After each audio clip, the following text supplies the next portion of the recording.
네, 어떻게 들으셨습니까? 검찰의 사정정국 속에 여야 관계가 저렇게 급냉하고 있고요. 민주당이 윤석열 대통령의 내년도 예산안 관련 시정연설에 불참하면서 향후 예상되는 전개될 예산국회에서는 강대강 대치가 전망이 됩니다. 오늘의 전국 현안을 백승주 전 국민의힘 의원, 김영주 전 민주당 의원과 함께 짚어보겠습니다.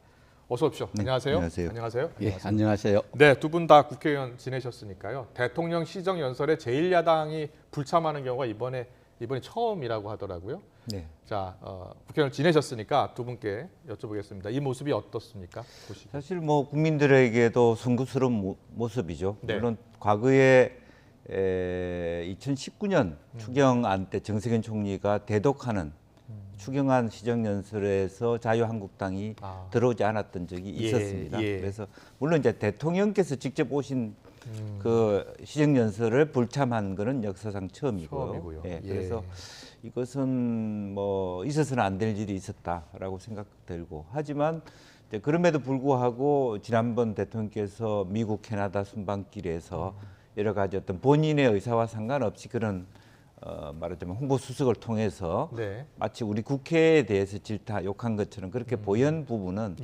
편안하게 대통령이 귀국하시자마시자 그냥 편안하게 본의 아니게 그런 식으로 보여졌다. 네. 그렇게 만약 뭐 국회의원들께서 만약 노하신다면 참 뭐 유감스럽게 생각하다 한마디만 하셨어도 이런 정국은 안 왔다라고 생각이 민주당에서는 들고요. 그 부분에 대해서 욕설 논란 관련해서 사과만 했으면 네. 시정연설에 그리고 참석할 예정이었습니까? 아니 설령 지금 이와 같은 민주당의 피켓 시위와 반대가 있다 하더라도 여론은 훨씬 민주당 쪽에 불리해졌다고 보여요. 그렇군요. 그러니까 물론 이것이 민주당한테 유리한 상황이라고 보지는 않습니다. 그러나 국민들의 일부는 대통령도 좀 너무했지 이런 생각을 할 수 있었다. 왜 이렇게 정부가 어렵게 꼬아가냐. 그렇군요. 그리고 본인은 오셔서 강력하게 협조를 국회에 요청한다. 이렇게 말씀하시면 그야말로 협조에 대한 당사자는 아닌 것처럼 얘기하는 건 또 적절하지 않다. 그렇군요. 그렇게 봤습니다. 비서관 논란 사과 정도는 했어야 하는 것 아니냐. 김영주 의원님께서 이렇게 얘기하시네요. 백승주 의원님은요? 예, 김진표 의장이 오늘 좋은 말 했어요. 참 부끄럽다. 우리 참 부끄러운 모습을 우리가 봤습니다. 여야의 모습이 다 부끄럽다는 뜻 아닙니까? 우리 국회의 모습이 국회 그렇죠. 전체 모습이 부끄러운 거죠. 뜻이죠. 지금 대통령이 비속어 사용 논란에 대해서 사과했더라면 참석했을 텐데 이런 주장은 그것도 우리 국민이 다 보고 있습니다.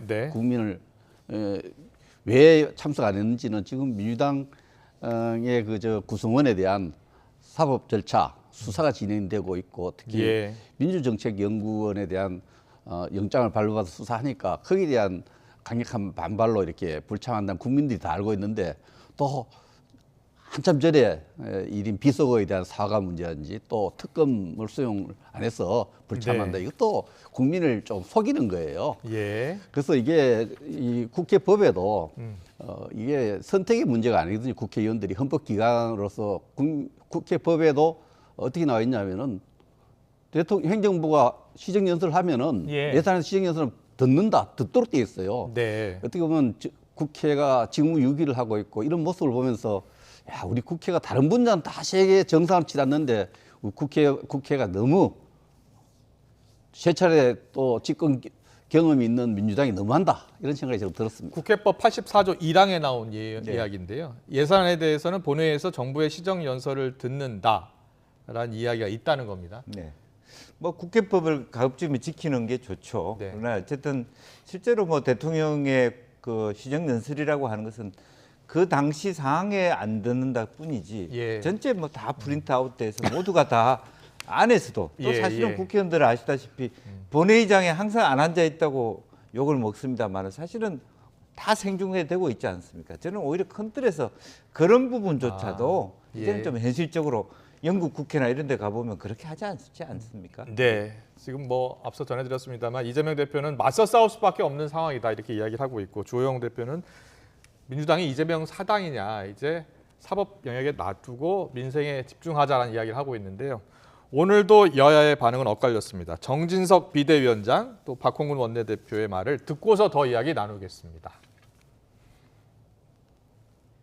새 정부의 첫 국회 시정연설을 이런 식으로 대하는 제1야당의 태도에 깊은 유감을 표합니다. 절대 다수의 의석을 가진 민주당이 그 입법권을 당대표의 범죄 은폐 수단으로 활용하고 있는 것 같습니다.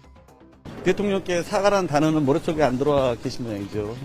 협치는 스스로 본인이 없다라고 단언하신 거 아닌가요? 더 원내에서 강력하게 예산과 법안을 가지고 국민이 부여한 권한을 행사해 가야죠. 박홍근 원내대표가 협치 이야기를 했는데 오늘 윤석열 대통령의 시정연설에서 협치란 단어는 안 들어갔더라고요. 대신에 이제 국회 협력이 절실하다라는 표현으로 대신한 것 같습니다. 근데 정진석 위원장 이야기는 민주당의 입법 독재가 임계점을 넘고 있다 이런 말을 했어요. 어떤 배경이 있는 겁니까? 예, 국회 정진석 비대위원장의 말 속에는 167석의 의석을 가진 민주당이 167석의 힘을 잘못 사용하고 있다는 거죠. 그걸 독재라는 표현을 했는데 이 167석을 앞세워서 방탄 국회를 지금 운영하려고 하고 있다 이런 표현이죠. 어떻게 보면 지금 뭐 사과 문제 나오는데 결국은 민주당 구성원에 대한 수사에 대해서 수사 중단해달라는 거 아닙니까? 그런 부분을 어떻게 국회 의석을 다수 의석을 가지고 수사를 중단해달라고 요구할 수 있느냐? 그리고 지금 예산을 이야기하고 입법권을 이용해서 새로운 정부 6개월 허니문 기간이거든요. 6개월도 안 지난 정부의 국정을 발목을 잡는 것은 정말 167석을 악용하고 있다. 이런 인식이 담겨 있다 볼 수 있습니다. 야당에서는 수사 중단이라기보다는 야당 탄압을 중단하라는 표현을 쓴 것 같고요. 그리고 원내에서 강력하게 예산과 법안을 갖고 이제 권한을 행사하겠다라고 박홍근 원내대표가 그렇게 이야기했잖아요. 그러면은 예산안 심사를 어떻게 하겠다는 뜻입니까? 글쎄요, 이제 예산안 심사를 할지 안 할지부터가 11월 말까지 예산안을 통과시켜 주는데 그게 실제로 보면은 이제 예산안을 통과시키지 않는 경우에는 전년도 예산에 준해서 준용 예산을 짤 수밖에 없는 것이고, 안 그래도 경제 전체가 굉장히 리스크가 높아지고 있는 대외적인 변수가 높아지는데 실제로 보면은 어떻게 보면 예산이라고 하는 것이 젖줄일 수도 있거든요. 적재적소에 예산 필요합니다. 그래야지 위기도 극복할 수 있고요. 약자층도 마찬가지고 그런 부분에 있어서 굉장히 내관을 지고 있는데 과연 민주당이 저 말은 그렇게 하지만 과연 끝까지 그것을 관철시킬 수 있을 것인지 또 그러기 위해서는 민주당이 돌아올 수 있는 명분을 대통령과 여당도 만들어 주셨으면 좋겠다는 생각을 합니다.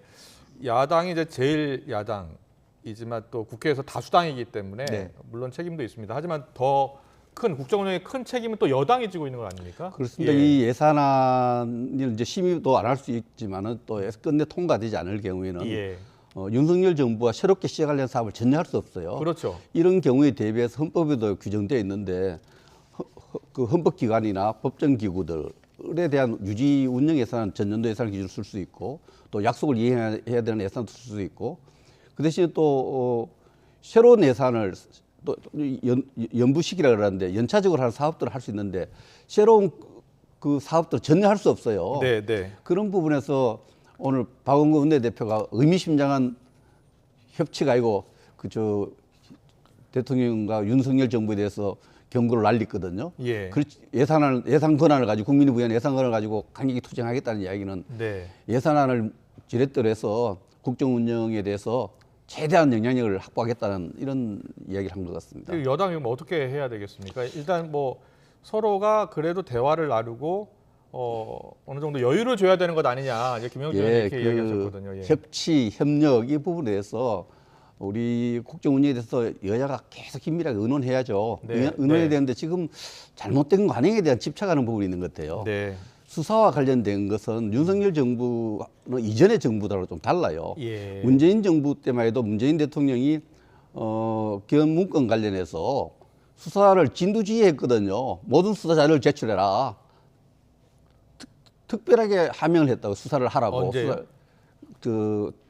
개헌법 문건이 발견됐을 때 인도 출장 중에도 수사를 하라고 하명을 하고 그 수사 지시에서 수사진이 움직이는 청와대 캐비넷에서 나왔다는 그 문건 말씀하시는 겁니까? 아닙니다. 국방부에서 나왔던 문건.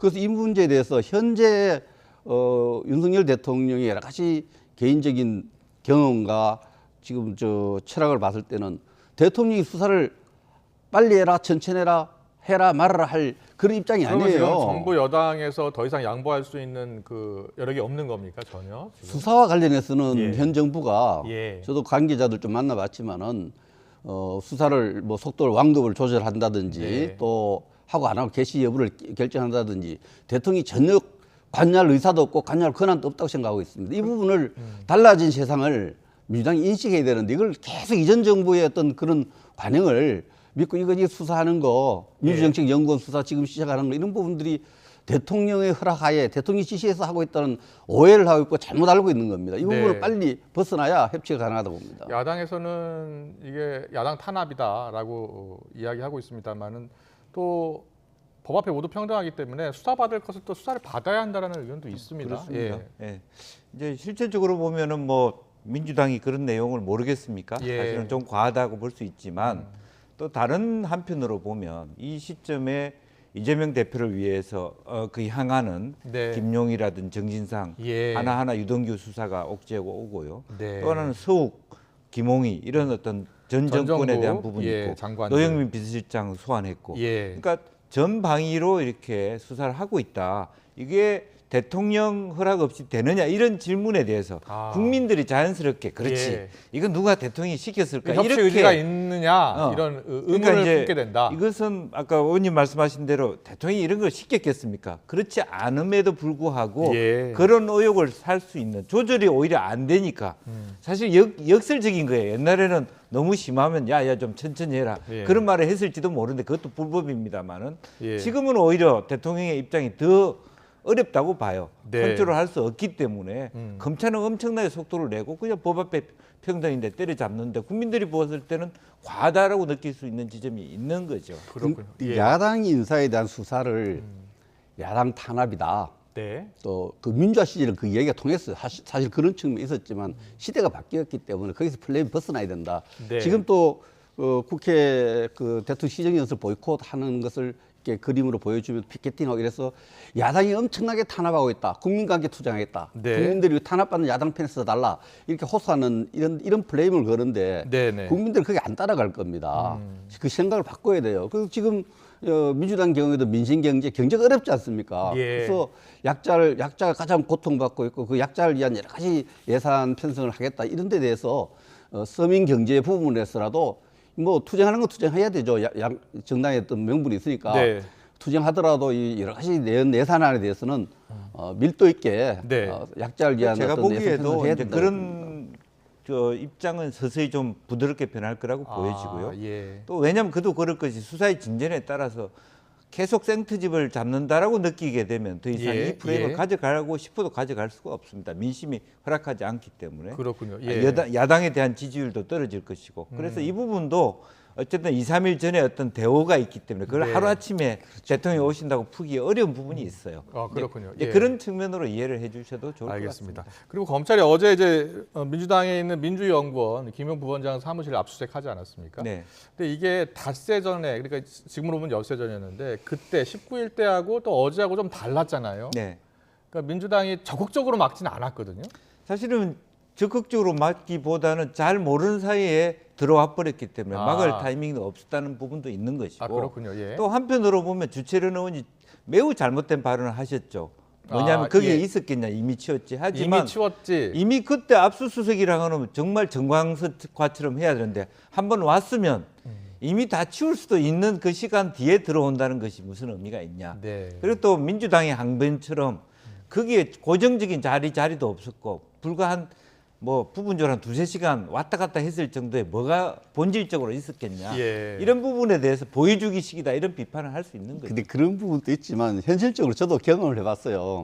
예. 지난 20대 국회 때 패스트 트랙 때문에 네. 패스트 트랙 때문에 우리가 많은 고발 당하고 네. 또 민주당이 고발을 직접 하고 시민단체 고발도 했는데 1차 민주정책연구원을 수사하러 압수수색하러 들어갔을 때 이 문제에 대해서 국회에서 질의 대답을 통해서도 공무집행 방해죄로 검토할 수도 있다. 또 시민단체 고발까지 했어요. 어제 관련해서 압수수색 방해 관련해서 뭐 시민단체가 또 민주당 의원들을 고발했나 보더라고요. 네. 예. 이제 그런 문제들은 뭐 구차해서 그걸 내놓을 수는 없지만은 네. 그런 분위기도 사회적 분위기들도 그 2차 압수수색 때 민주당 의원들의 행동과 선택을 좀 제약하고 위축시키지 않나 이런 부분도 있습니다. 네.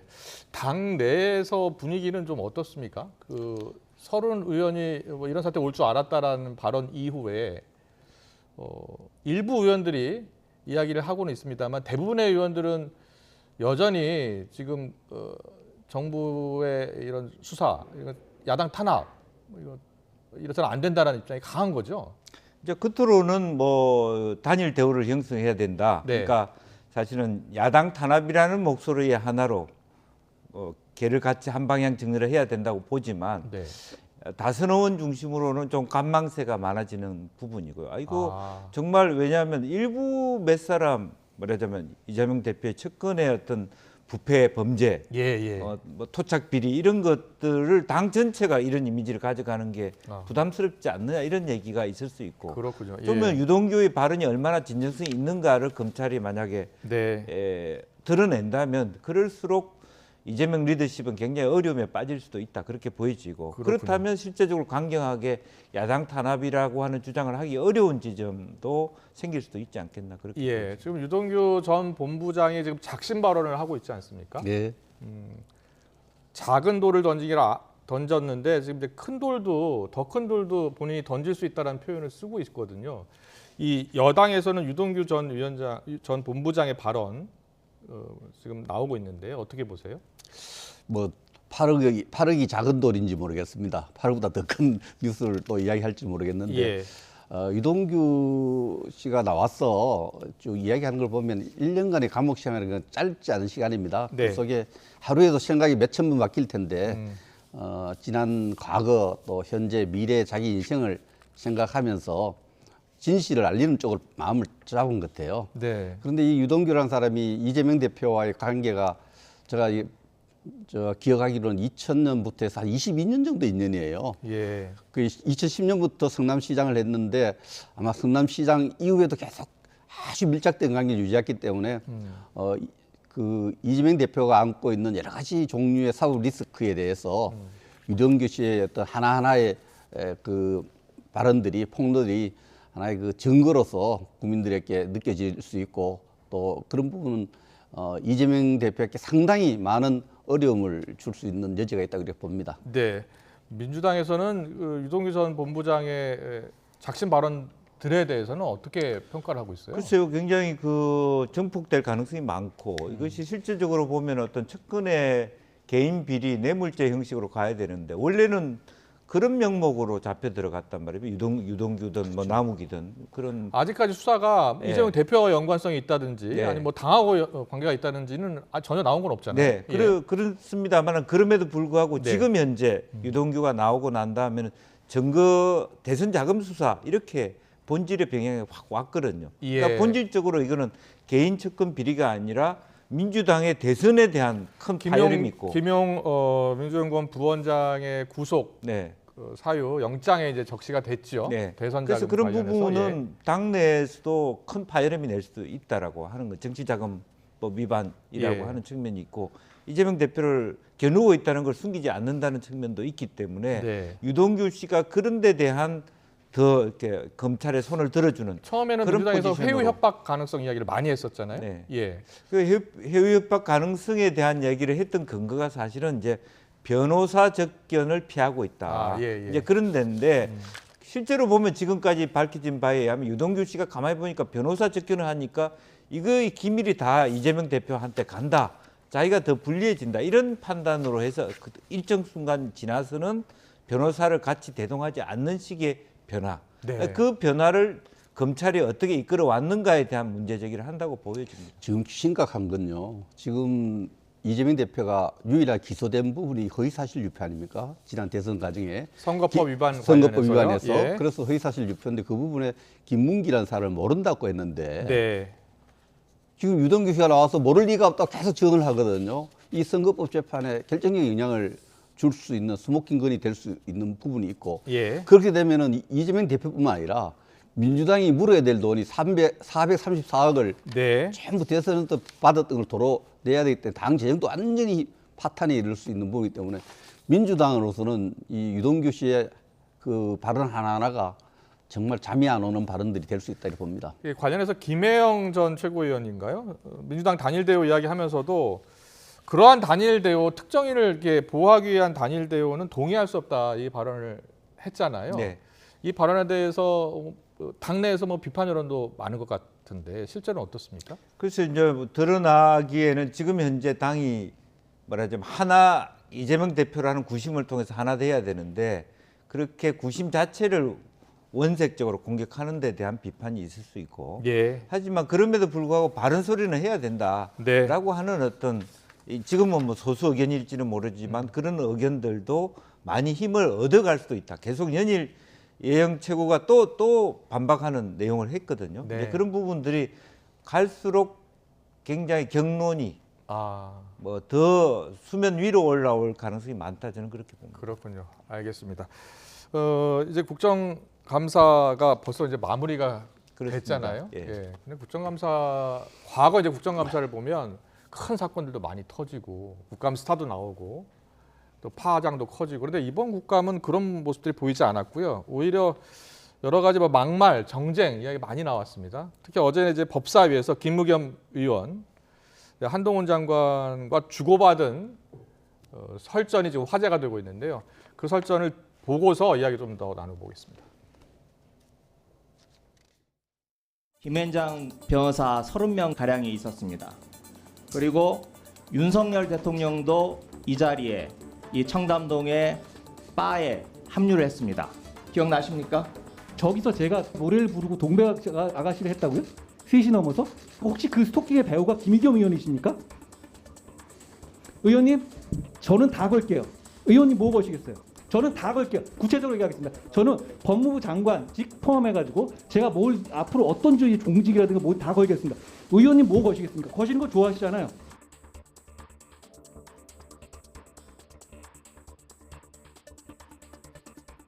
이제 한동훈 장관이 이제 부인하는 겁니다. 청담동에 있는 그 고급 바에 가지 않았다. 거긴데 김무겸 의원은 이제 어디서 전에 들은 것 같은데 그 안에 윤석열 대통령도 왔었다는 겁니다. 글쎄요, 그러니까 예. 이제 뭐 7월이면은 몇 개월 전이에요. 예, 뭐 7월 19일인가요? 보니까 요일이 화요일 저녁이던데 네.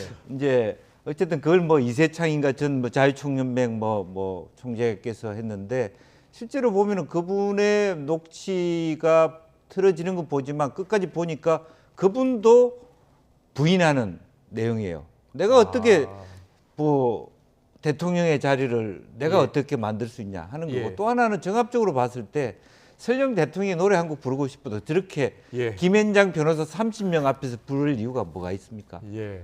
오히려 어딘지 모르게 조용한데 혹은 또 하나는 장관은요. 네. 장관 관용차를 타기 때문에 어느 시점에서 관용차를 돌려보낸다. 일지, 기사 예. 이렇게 만약에 국감에 정인 채택을 해서 팩트 체크를 해야 돼요. 네. 그런 의미에서 너무 부실한 의혹을 던지는 것은 오히려 또 지금 하필 이 김의겸 의원이 민주당 대변인입니다. 민주당 대변인이 갖고 있는 신뢰도가 확 떨어지는 거예요. 그런 예, 의미에서 예. 매우 안타깝게 생각합니다. 그 문제에 대해서 저도 이렇게 생각을 합니다. 뭐 정치인은 뭐 인지도를 높이기 위해서 자기가 죽었다고 부고빼로 다 좋아한다 하지만 너무 심한 거 아니냐는 생각이 들고요. 아니면 말고식 저는 김의겸 의원은 개인이 아닙니다. 네. 정부 대변인, 청와대 대변인을 했고 또 국회의원이시고 민주당 대변인, 민주당 소속 국회의원이시기 때문에 그런 말이 허무맹랑하고 사실이 아닐 경우에는 그 소속했던 모든 기관의 그 여러 가지 그 사회적인 어떤 신뢰도를 붕괴시킵니다. 문재인 정부를 모셨지 않습니까? 문재인 대통령을 모셨는데 저는 문재인 대통령도 사실 명예훼손되는 거예요. 이 한동훈 장관은 지금 이번에는 좀 달라야 한다라고 이야기를 하고 있잖아요. 한동훈 장관이 할 수 있는 게 뭐가 있습니까? 그래서 뭐 한동훈 장관은 아무런 그걸 안 하더라도 네. 정말 뭐 시민단체에서 또 고발을 할 수도 있는 거고 혹은 김앤장이라고 하는 기관에서도 문제제기 할 수도 있는 거 아니겠어요? 예. 실제적으로 보면 또 그 언급돼 있는 이세창이라는 분 자체도 나는 본인의 그런 의지가 상관없이 왜곡돼서 전달됐다라고 예. 하는 것은 단순히 면책 특권의 범위를 뛰어넘고 있다. 네. 굉장히 문제가 심각한 수준으로 갈 수 있다고 봅니다. 알겠습니다. 오늘 정치권 이슈는 여기까지 듣겠습니다. 자, 지금까지 김영주 전 민주당 의원, 백승조 전 국민의힘 의원과 함께했습니다. 잘 들었습니다. 고맙습니다.